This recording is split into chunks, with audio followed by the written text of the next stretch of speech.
Hi. Um, I, Lee here, by the way.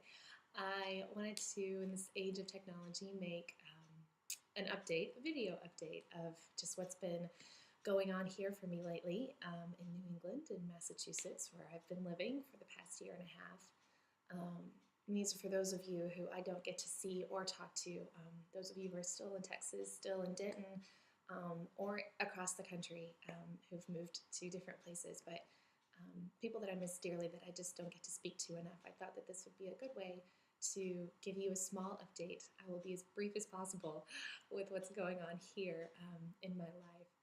Um, First of all, I have to say how blessed I am to be here. I cannot tell you enough how happy I am here. Obviously, every day is a normal life. There are good days and there are bad days, but just the joy that I'm able to experience, and I experienced that joy in Texas, of course. Um, but I know that this is where God was supposed to bring me, where I was supposed to come, and I'm so thankful for the little things that I get to notice, the little blessings that I get to see God providing in my life that support that further encourage my heart to know that I'm where I'm supposed to be, and that doesn't. Those things aren't success. I still haven't found a job in a publishing company. Those things aren't perfection. I don't those things aren't financial security even. I live week to week, paycheck to paycheck, and it's a struggle, and it's an act of walking faith to know that the bills will get paid and I will be provided for. It's not easy, but it is life, and I am so fortunate to live it, and so fortunate to be able to sustain myself, even though it might be a guess from week to week. I am able to do so through God's provision and through the support system that I have here. I can't explain it. I'm very fortunate and thankful.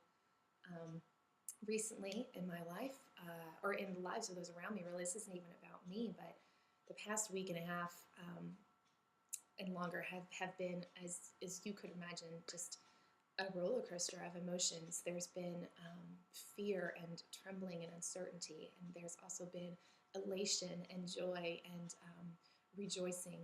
There have been countless prayers, and there has been great praise.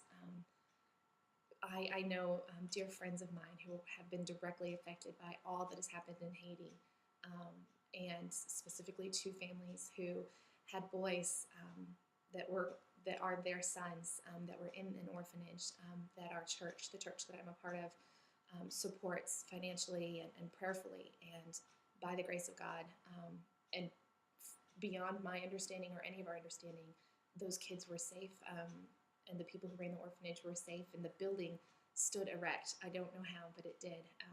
And so not only was there praise that those children were alive, and there were still some that we didn't know about. Obviously, there's still people that we don't know where they are, but um, for for the fortunate ones that we do know about, they were safe.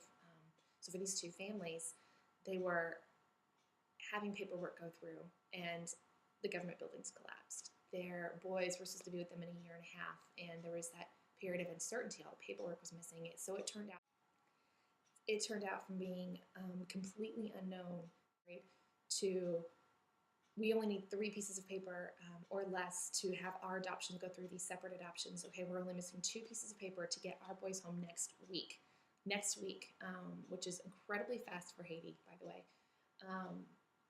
To the pastor that is involved in the church down there in Haiti, sending someone into this rubbled, crumpled building to find specific pieces of paper.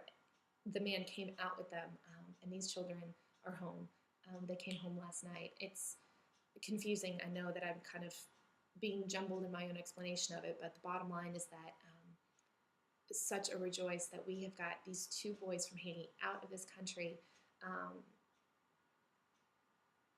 in homes, in beds, in warm places, with with their families. And I'm not making sense or being as articulate as I'd like to be, but there has been so much rejoicing, and of course there's so much fear. But in this time, we have been able to see how powerful God is. It is in times with such great sorrow, such as this, that you don't want that sorrow to be there. But oh, how mighty and how large and all-encompassing is our God, and He makes Himself known in these ways. It's just unfathomable. I can't even express it, and I'm supposed to be good with words.